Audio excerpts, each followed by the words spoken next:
ሰላም ጤና ይስጥልን ክቡራን ተመልካቾቻችንና አድማጮቻችን ዘውዱ መንግስቴ ነኝ ከዚህ ከአገር እንግሊዝ። አሁን የዘውዱ ሾው አጫጭር ዜናዎችን አቀርብላችኋለሁ፣ አብራችሁን ቆዩ። በቅድሚያም ርዕሶቹን እንሆ። በጠለምት ውጥረቱ ነግሷል፣ ህዝቡም በነቂስ ወጣ። የአየር መንገድ በረራም ተቋረጠ። ወደ መቀሌ ጉዞ። ኮንክሪት ምሽጉን ፋኖ ደረማመሰው። አይሾ ስፒድም ፓስፖርት ተሰጠው። አሉላ ሰለሞን ጦርነቱን ተጠየፉ ሲል ጥሪ ያቀረበ። ራያዎችም በመከላከያ ላይ እርምጃ ወሰዱ። አሁን ወደ ዝርዝሩ እንሄዳለን፣ አብራችሁን ቆዩ። የአማራ ፋኖ አንድ መሆኑን በተመለከተ ደስታቸውን ዛሬም በተለያዩ ዓለም የሚገኙ ማህበራቶች መግለጫ በመስጠት ላይ ይገኛሉ። ዩኒቲ ፎረም ኢትዮጵያም በዚህ ጉዳይ ላይ መግለጫ ሰጥቷል። በአማራ ህዝብ እንዲሁም በመላው ኢትዮጵያ ህዝብ በጉጉት ሲጠበቅ የነበረው የአማራ ፋኖ ኃይሎች አንድነት አብሮ መስራት ብስራት ዜና በመስማታችን የተሰማን ደስታ ወደር የለውም ያለው ዩኒቲ ፎረም ኢትዮጵያ በማስከተልም ይህን የመሰለ መልካም ጅማሮ ተጠናክሮ መቀጠል አለበት ብለን እናምናለንም ብለዋል።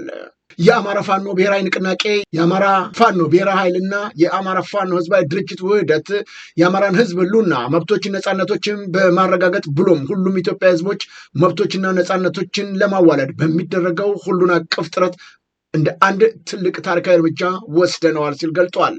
አብሮ በመስራት ተጠቃሚው ህዝብ ስለሆነ አሁንም ከዚህ በተጓዳኝ አድማሱን በማስፋት በመሬት ላይ የአማራን ህዝብ የሚከፍለውን መስዋዕትነት የሚመጥን ዓለም አቀፍ ዲፕሎማሲ፣ የህዝብ ግንኙነት እና የሪሶርስ ሞቢላይዜሽን ተግባራዊ በማድረግ ሁላችንም የድርሻችንን እንወጣለን ያለው የዩኒቲ ፎረም ኢትዮጵያ ድል ለአማራ ህዝብ፣ ድል ለኢትዮጵያ ህዝብ በሚልም መልእክቱን አስተላልፏል።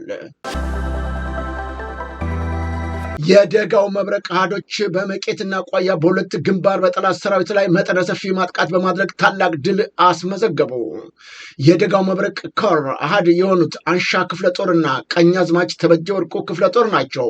በሁለት ግንባሮች ላይ በርካታ የብርሃኑ ጁላ መከላከያ ሰራዊት ሙትና ቁስለኛ ማድረጋቸውን የገለጡት የአማራ ፋኖ ብሔራዊ ንቅናቄ ምስራቅ አማራ ቀጠና ምኒልክ እዝ የደጋው መብረቅ ኮር አሃዶች በሁለት ግንባር ከሶስት ወረዳዎች ለከበባ በመጣው የብርሃኑ ጁላ መከላከያ ሰራዊት ላይ ነው ከባድ ጥቃት መፈጸማቸውን የገለጡት። እጁን ወደ ላይ እየሰቀለ መጓዝ የለመደው የብርሃኑ ጁላ ጦር ዛሬም ፋኖች እርምጃ ወስደውበታል። ከመቄት፣ ከጋሸና፣ ከኮከን በሶስት አቅጣጫ ለከበባ የመጣውን የጠላት ሰራዊት ነው የከበባ ጥቃት የከፈተ ቢሆንም በፋኖች በተወሰደ አጸፋዊ የመልሶ ማጥቃት እርምጃ በሁለቱም ግንባር የመጣውን ጠላት ደምስሰነዋል ሲሉም ገልጠዋል። መዳረሻው ድልና ነፃነት የሆነው የአማራ ህዝብ የህልውና ተጋድሎ ተጠናክሮ እንደሚቀጥልም ገልጿል። የአማራ ፋኖ ብሔራዊ ንቅናቄ የደጋው መብረቅ ኮር ህዝብ ግንኙነት ክፍል የብርሃኑ ጁላ ኮንክሪት ምሽግ በፋኖች ተደረማመሰ።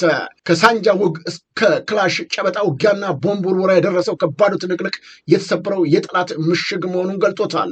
በምስራቅ አማራ ቀጠና በተሁለ ድሬ ወረዳ ካይ ከተማ ከቅርብ ርቀት ልዩ ስሙ ቆሎ ባቂላ ተብሎ በሚጠራው አካባቢ ላይ ሌሊት በፈጸሙት ተአምራዊ ኦፕሬሽን ነው የጠላትን አከርካሪ በመስበር ታላቅ ድል መጎናጸፋቸውን ከስፍራው የደረሰ መረጃ የሚያረጋግጠው ከቦታው መልክዓ ምድር አቀማመጥ ጋር ተዳምሮ በዘመናዊ መንገድ ተሰርቶ የነበረውን ያገዛዙን ወታደሮች የኮንክሪት ምሽግ ደርማምሼዋለሁ ያለው ፋኖ ተናዳፊዎቹ በሚል ቅጽል ስም የሚጠሩት በልጅ ኢያሱ ኮር ስር የአራት ክፍለ ጦር ፋኖች ሌሊቱን የጥቃት ዶፍ አውርደውበት ድምስምሱን አጥፍተውታል። የፋኖ አባላቱ የጥይት ካዝናቸውን እንዳስገቡና የብሬን ሽንሽናቸውን ልክ እንደ መቀነት በወገባቸው ደግነው ነው በደረታቸው እየተሳቡ በጠላት ምሽግ ተወርውረው በመግባት በቅድሚያ የምሽጉን ዋርድያዎች ድምፅ አልባ ሳንጃ ካጋደሙ በኋላ በምሽግ ውስጥ የነበሩ ወታደሮችን ጭላ እንዳደረጓቸው መረጃዎቹ ጠቁመዋል። የሳንጃ ትንቅንቅ ጨምሮ የክላሽ ጨበጣ ውጊያ የተካሄደው በድቅድቅ ጨለማ መሆኑን የተገደሉ የአገዛዙ ወታደሮች ቁጥር በውል ባይታወቅም ነገር ግን በርካቶች የአፈር ሲሳይ መሆናቸው ነው የተገለጠው።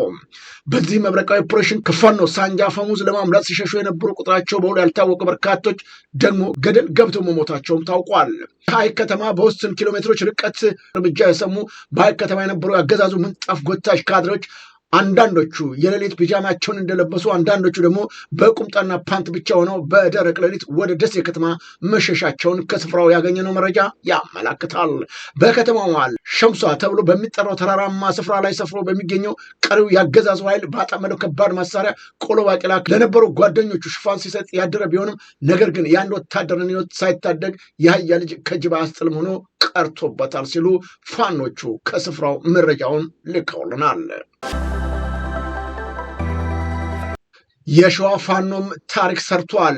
ጠላት ያለ የሌለውን የአየር ወለድ ሰራዊት ከሰላ ድንጋይ ከተማና ከጣርማበር ወረዳ በማሰባሰብ የወገንን ኃይል የማፈን ምናባዊ ዓላማ አንግቦ ወደ ሳሲትና አይስፌ ቀጠናዎች በማቅናት ላይ ያለ ነው። መረጃው ቀድሞ የደረሰው የአማራ ፋኖ ብሔራዊ ንቅናቄ ሸዋ ጠቅላይ ግዛት እዝ አፄ አምደ ጽዮን ኮር አካል የሆነው ራምቦ ክፍለ ጦር ልዩ ስሙ አጃና ሚካኤል መገንጠያ ላይ በጣለው የደፈጣ ጥቃት ከፍተኛ ቁጥር ያለው የብልጽግናው ሰራዊት እስከወዲያኛው ሲሸኝ በርካቶቹ ቁስለኛ በማድረግ ከፍተኛ ኪሳራ ሲደርስበት የደፈጣ ጥቃት የተጀመረው ወደ ጨበጣ ውጊያ ተቀይሮ አድማሱን በማስፋት ክፍለ ጦሩ ታላላቅ ድሎች ተጎናጽፏል ሲል ገልጧል።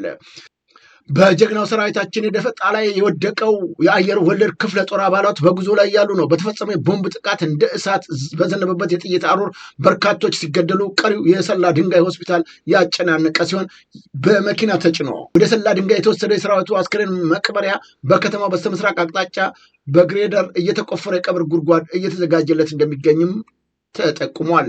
በሌላም በኩል የአፄ አምደ ጽዮን ኮር አካል የሆኑት የሚየ ምኒልክ ልጆች በትላንትናው ዕለት 7:30 ጀምሮ በሌላኛው የውጊያ ግንባር ከመንዝ ቀያ ወረዳ መቀመጫ በሆነችው በዘመሮ ከተማ ተነስቶ ወደ ክምር ድንጋይ በማቅናት ላይ እያለ ነው ባደረጉት የተቀናጀ ተጋድሎ ድል ሲቀዳጁ ከፍተኛ ቁጥር ያለው የሚኒሻ አባላቶች በምኒልክ ክፍለ ጦር መማረካቸውን ክፍለ ጦሩ በላከው ግንባር መረጃ አሳውቁናል።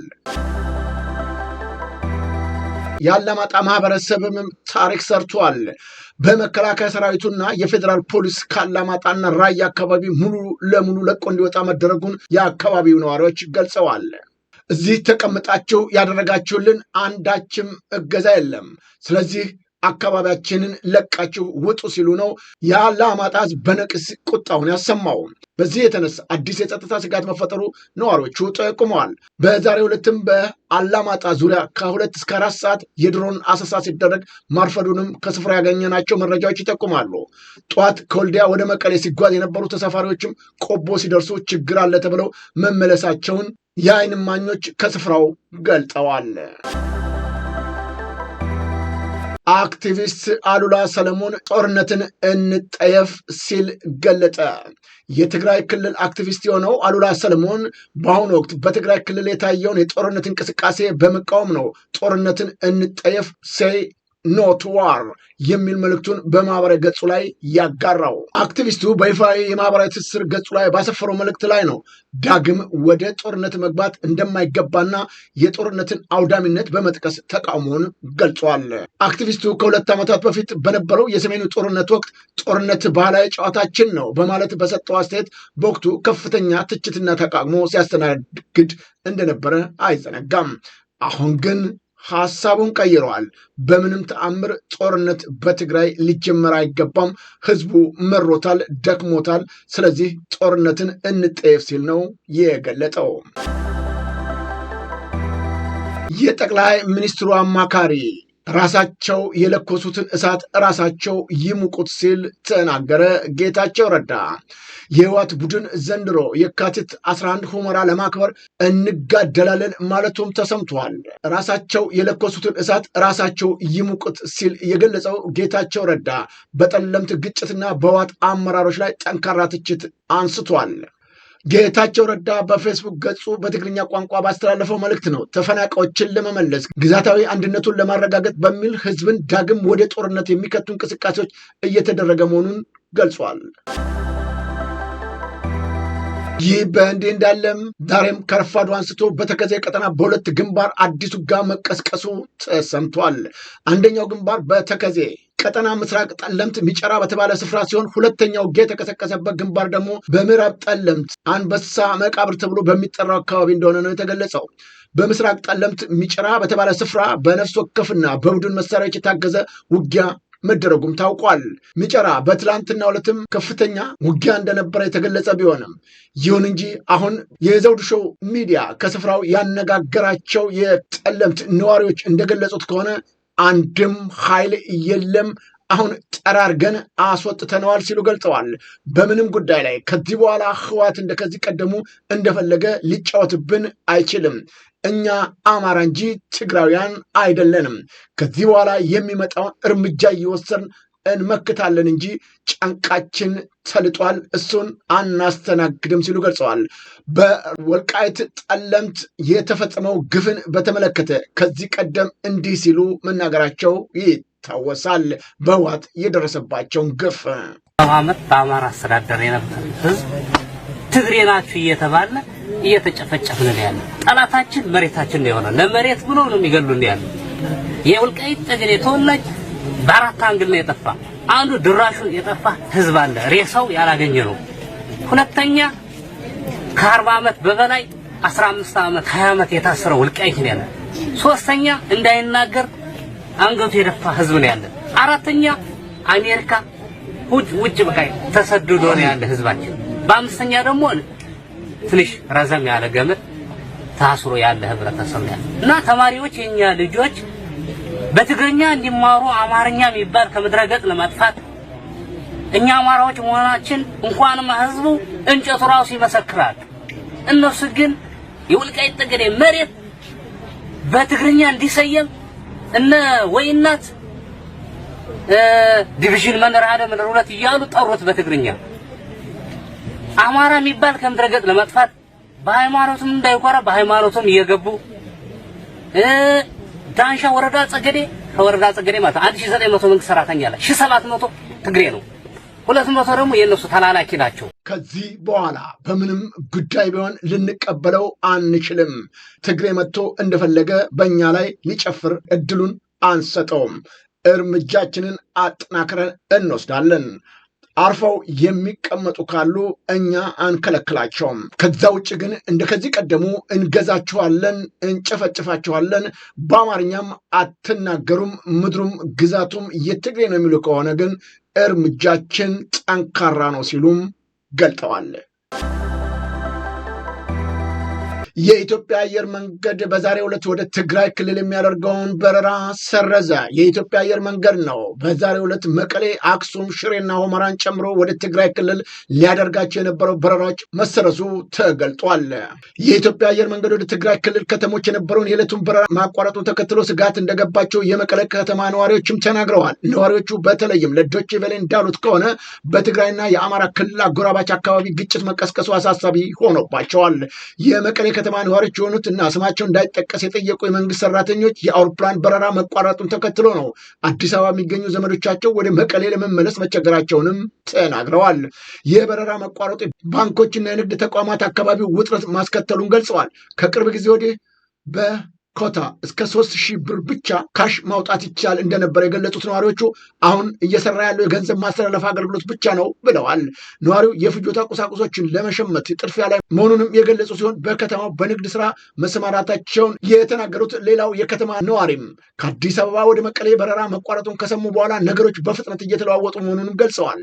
በተለይ የምግብና የምግብ ቁሳቁሶች መሸጫ የገበያ አካባቢዎች እንቅስቃሴዎች ጎልቶ እንደሚታይም ነው የተናገሩት። በተጨማሪም ከሰሞኑ በትግራይ አዋሳኝ አካባቢዎች የተቀሰቀሱት ግጭቶች እንዳሉ የገለጹት ነዋሪው በክልሉ አዲስ ጦርነት እንዳይቀሰቀስ ስጋት ገብቶናል ሲሉ ተናግረዋል። የጦርነትን ምንነት ከኛ በላይ የሚረዳው የለም ያሉት ነዋሪው በክልሉና በፌዴራል መንግስት መካከል ያለውን ልዩነት ለመፍታት አሁንም አልረፈድም ብለዋል። አሁን ወደ ውጭ ዜናዎች እናመራለን። ጋና አይሾው ስፔድ የጋና ፓስፖርት እንዲሰጠው ተወሰነ። ታዋቂው አሜሪካዊ የኢንተርኔት ሰው አይሾው ስፔድ በቅርቡ በጋና ባደረገው ጉብኝት ወቅት ነው እናቱ ጋናዊት መሆኗን ይፋ ማድረጉን ተከትሎ የሀገሪቱ መንግስት የጋና ፓስፖርት እንዲሰጠው ወስኗል። ስፔድ በጋና የነበረውን ቆይታ እናቱ የጋና ተወላጅ መሆኗን ለተከታዮቹ በመግለጽ ወደ ቤቴ ተመልሻለሁ በማለት ደስታውን እንዲገልጽ አድርጎታል። የጋና የውጭ ጉዳይ ሚኒስትር የሆኑት ሳሙኤል ኦኬቶ ባስተላለፉት መልእክትም ስፒድ ለጋና በጎ ገጽታን በመገንባት ረገድ ያሳየው ተነሳሽነት የሚደነቅ በመሆኑ የጋና ፓስፖርት እንዲሰጠው ሚኒስትር መስሪያ ቤታቸው ማጽደቁን አሳውቀዋል። ሚኒስትሩ ስፒድን ለጋና ተገቢ አምባሳደር ሲሉም የገለጹ ሲሆን በዲጂታል ሚዲያ ያለውን ግዙፍ ተጽዕኖ ለሀገሪቱ ገጽታ ግንባታ እንደሚጠቅምም አክለው ተናግረዋል። ስፒድንን ውሳኔ ያገኘው የኢትዮጵያን ጨምሮ 20 አፍሪካ ሀገራት ለ8 ቀናት በጎበኘበት ታሪካዊ ጉዞ ማጠቃለያ ላይ ነው። ይህ እርምጃ ጋና በውጭ ሀገራት የሚኖሩ ትውልድ ጋናውያንን ወደ ሀገራቸው ለመመለስ የምታደርገው ጥረት አካል ተደርጎም ተወስዷል። ስፒድ በአሁኑ ወቅት በዩቲዩብ ብቻ ከ50 ሚሊዮን በላይ ተከታዮች ያሉ ሲሆን የአፍሪካ ጉዞም በዓለም አቀፍ ደረጃ ከፍተኛ ትኩረት አግኝቶ እንደነበረም አይዘነጋም። አሜሪካ ኢራን የኒኩለር ስምምነት ካላደረገች መከራ ይዘንብበታል አሉ ትራምፕ። የዩናይትድ ስቴትስ ፕሬዚዳንት ዶናልድ ትራምፕ ወደ ኒኩለር ስምምነት ድርድር እንድትመለስ አስጠነቀቁ። ያ ካልሆነ ብርቱ ወታደራዊ ጥቃት ሊከተላት እንደሚችል ነው የዛቱት። ፕሬዚዳንቱ ሶሻል ትሩዝ በተሰኘ የግል ማህበራዊ መገናኛ መድረካቸው ላይ ነው ይፋ እንዳደረጉት ከሆነ ጊዜው እያከተመ ነው ብለዋል።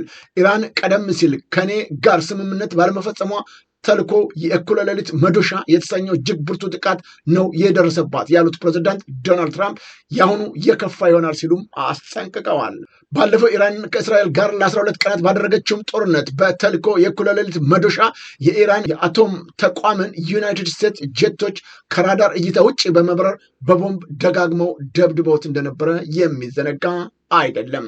አማንዳ የተሰኘው ዩናይትድ ስቴትስ በርካታ ጦር ጀቶች ተሸካሚ ግዙፍ የጦር መርከብ ወደ ኢራን አቅጣጫ እየቀዘፈች መሆኑን ትላንት ዶናልድ ትራምፕም ተናግረዋል። የኢራን ውጭ ጉዳይ ሚኒስትር መስሪያ ቤት በበኩሉ የዩናይትድ ስቴትስ ስጋት ከቀጠለ በዋሽንግተን እና ቴህራን መካከል ድርድር ሊኖር እንደሚችልም ዛሬ አሳውቀዋል።